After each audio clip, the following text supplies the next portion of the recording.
বলেন শুধু ওনাদের দোষ দিয়ে কি লাভ? একদল খাইছে আরেক দল খাওয়ার জন্য রেডি হয়ে আছে। কোরআন থেকে প্রেসক্রিপশন না নিলে সমাজ সুন্দর হবে না। কোরআনের প্রেসক্রিপশন না মানলে রাষ্ট্র সুন্দর হবে না।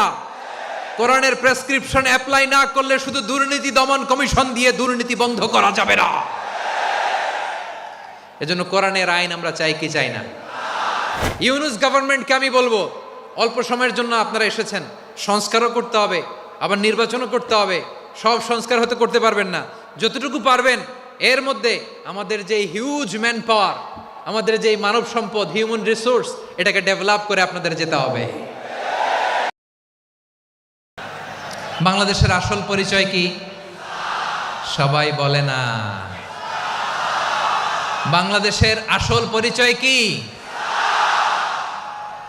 এই ইসলাম দিয়ে আমরা সংসদ ভবন সাজাবো, রাজি আছি না নাই? শেকড় ভুলে যাওয়া যাবে না। আমরা ধাপে ধাপে শারিয়া আইনের দিকে যাব ইনশাআল্লাহ, কিন্তু জঙ্গিবাদ দিয়ে নয়, কট্টরপন্থা দিয়ে নয়। আমরা ইন্টেলেকচুয়ালি গ্রাজুয়ালি ধাপে ধাপে শারিয়া আইনের দিকে মুভ করব ইনশাআল্লাহ। বলো লিল্লাহি তাকবীর। এদেশের আসল পরিচয় সবাই বলে না, আওয়াজ করে, এদেশের আসল পরিচয়। চট্টগ্রাম ফেনীতে যারা গিয়েছেন, মেঘনা গোমতী ব্রিজ প্রকল্প নাম শুনছেন? মেঘনা একটা ব্রিজ পার হওয়া লাগে। এই মেঘনা গোমতী, এখানে 3টা ব্রিজ, কাঁচপুর সহ এই 3টা ব্রিজের নির্মাণ কাজ, রেনোভেশনের কাজ দেয়া হয়েছিল জাপানের একটা কোম্পানিকে। কাকে? জাপানের কোম্পানি। নির্মাণ শেষে 738 কোটি টাকা বেঁচে গেছিল, এটা গভর্নমেন্টের হাতে দিয়ে তারা বিদায় নিয়েছে। কত টাকা? 738 কোটি টাকা। যত প্রাক্কলিত ব্যয় নির্ধারণ করা হয়েছে সব টাকা সরকার, তৎকালীন সরকার 2019-এর সরকার, কারা ছিল তো জানেন? এই 2019-এর সরকার তাদেরকে দিয়েছে। তারা রিনোভেশন নির্মাণ শেষে 738 কোটি টাকা অতিরিক্ত বেঁচে গেছিল, এটা আবার গভর্নমেন্টের হাতে বুঝাই দিয়ে তারা বিদায় নিচ্ছে। আমরা কেন এমন হইতে পারলাম না? জাপানের ওরাও মানুষ, আমরাও মানুষ, তার মানে মানুষে মানুষে পার্থক্য আছে না নাই? বাংলাদেশের 2টা উদাহরণ দেয়। 1 নম্বর উদাহরণ, গত সপ্তাহে আপনারা জানেন কক্সবাজার আমার একটা প্রোগ্রাম ছিল, তো হেলিকপ্টারে গিয়েছিলাম। ফেনী জেলা যখন পার হচ্ছি, আমি দেখলাম 3টা উইন্ডমিল চিনেন তো? বিশাল পিলার, 3টা-4টা পাখা থাকে। বায়ু বিদ্যুৎ কেন্দ্র, বাংলাদেশের প্রথম বায়ু বিদ্যুৎ কেন্দ্র এটা। মুহুরী প্রজেক্ট বলে এটার, সম্ভবত মুহুরী প্রজেক্ট। তো সাগরের বাতাসের ঝাপটায় এটা ঘুরে এনার্জি হয়, ইলেকট্রিসিটি উৎপাদন হয়। তো আমি পাইলটকে বললাম, ভাই এগুলো থেকে কেমন ইলেকট্রিসিটি উৎপাদন হয়? কয় হুজুর একটুও হয় না, কিছুই হয় না। কিছুই হয় না মানে? বলে হুজুর বাংলাদেশে যত উইন্ডমিল আছে এটার পাখা একটাও ঘুরে না। আল্লাহ, বলেন কি? তাহলে এই যে কোটি কোটি টাকা ব্যয় করে যে উইন্ডমিল, কয় হুজুর ভিতরে ফিটফাট, উপরে ফিটফাট, ভিতরে সদরঘাট। তার মানে কোটি কোটি টাকা দিয়ে এই উইন্ডমিল বানায়, এখানে কিছু নাই। দুর্নীতির আড্ডাখানা, আখড়াখানা বাংলাদেশ, ঠিক কিনা বলেন? হায় রে, জাপানিজরাও মানুষ, আমরাও মানুষ। আমার এক নিকটাত্মীয় সরকারি চাকরিজীবী, উনি আমাকে বললেন, বাংলাদেশের আরেকটা উদাহরণ দেই। উনি আমাকে বললেন যে প্রতি বছর আমাদের অফিসের ফার্নিচার চেঞ্জ করে।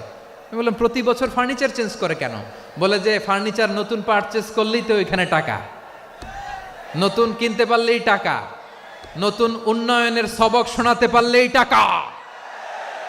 প্রথম আলোর রিপোর্ট, কি আলো?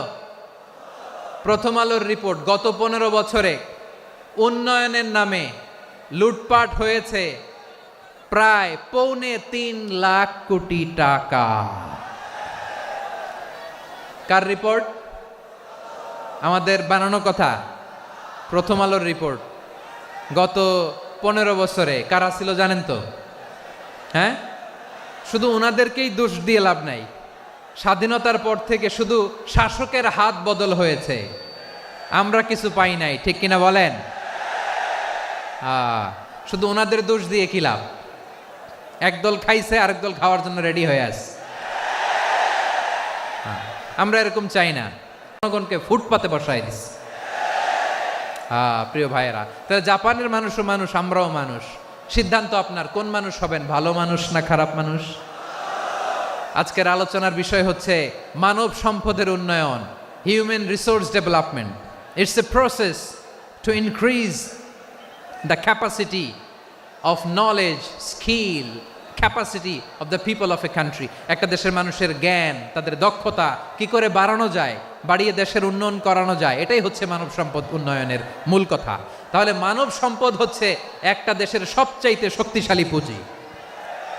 ইউনুস গভর্নমেন্টকে আমি বলবো, অল্প সময়ের জন্য আপনারা এসেছেন, সংস্কারও করতে হবে, আবার নির্বাচনও করতে হবে। সব সংস্কার হয়তো করতে পারবেন না, যতটুকু পারবেন এর মধ্যে আমাদের যে হিউজ ম্যান পাওয়ার, আমাদের যে মানব সম্পদ, হিউম্যান রিসোর্স, এটাকে ডেভেলপ করে আপনাদের যেতে হবে। যেটা পারবেন না সেটাকে পরবর্তী নির্বাচিত গভর্নমেন্টের কাছে রেখে যেতে হবে, যে তারা যেন করে, তাদের কাছে আপনারা এটা রেখে যাবেন। তাহলে মানুষ চাইলে বিশ্ব জয় করতে পারে, আর মানুষকে হারাতে পারে কেউ? জোরে বলো যশোর, মানুষকে হারাতে পারে কেউ? আল্লাহ আমাদেরকে জনসংখ্যা দিয়েছেন প্রিয় ভাইয়েরা। এই জনসংখ্যা অনেক বড় সম্পদ, এটা আমাদের জন্য অভিশাপ নয়, আশীর্বাদ।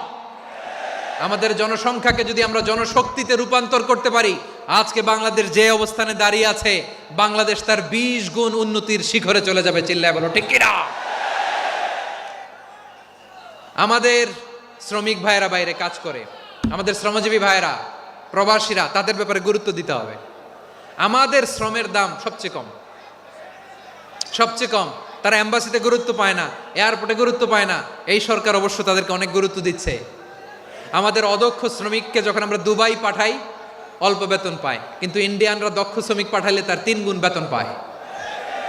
আমরা আমাদের শ্রমিকদেরকে অদক্ষভাবে আর পাঠাতে চাই না, দক্ষ শ্রমিক পাঠিয়ে আমরা রেমিটেন্সের বন্যা বইয়ে দেব। আমাদের শ্রমিকদের পাঠানো রেমিটেন্সের টাকায় সচল থাকে আমার দেশের অর্থনীতির চাকা। তাদেরকে সবচেয়ে গুরুত্ব দিতে হবে। আমরা পেয়েছি ফ্রিডম ফাইটার, মুক্তিযোদ্ধা, আর আমার প্রবাসী ভাইরা হচ্ছে রেমিটেন্স ফাইটার। জোরে বলো ঠিক কিনা? তাহলে আমাদের এই জনশক্তিকে জনসম্পদে ট্রান্সফর্ম করতে হবে, ঠিক কিনা বলেন? সরকার জনগণকে এভাবে পলিশ করতে হবে। মা বাবারা ছেলে মেয়েদের মধ্যে কার কোন যোগ্যতা, তাকে ওইভাবে কাজে লাগাতে হবে। সবার এ প্লাস পাওয়ার কোনো দরকার নাই। আমাদের দেশে একটা টেন্ডেন্সি আছে, পরীক্ষায় এ প্লাস না পাইলে কই তুই কি করলি, পাশের বাড়ির ছেলে এ প্লাস পাইছে, যা ওর পা ধোয়া পানি খা। কি খা? তা আমি ভাবছি যে পা ধোয়া, এ প্লাস পাওয়া ছেলেদের পা ধোয়া পানির একটা পানির ব্র্যান্ড বানাইতে হবে, এরকম লেখা থাকবে, এ প্লাস পাওয়া ছেলেদের পা ধোয়া পানি। খাওয়া নাই, এগুলার খাওয়া নাই। ওরে আল্লাহ এ প্লাস পাওয়ার জন্য বানাইছে, আর আপনার ছেলেকে এই এ প্লাস গুলারে নিয়ন্ত্রণ করার জন্য আল্লাহ বানাইছে। ওকে দিয়ে আল্লাহ কি করবে আপনি জানেনই না। একটা এ প্লাস, একটা এ গ্রেড একটা মানুষের জীবনকে ঠিক করে দিতে পারে না। আপনার ছেলেকে আল্লাহ অন্যদিকে যোগ্যতা দিয়েছে। ওদের মনোবল ভাঙবেন না, খবরদার, খবরদার।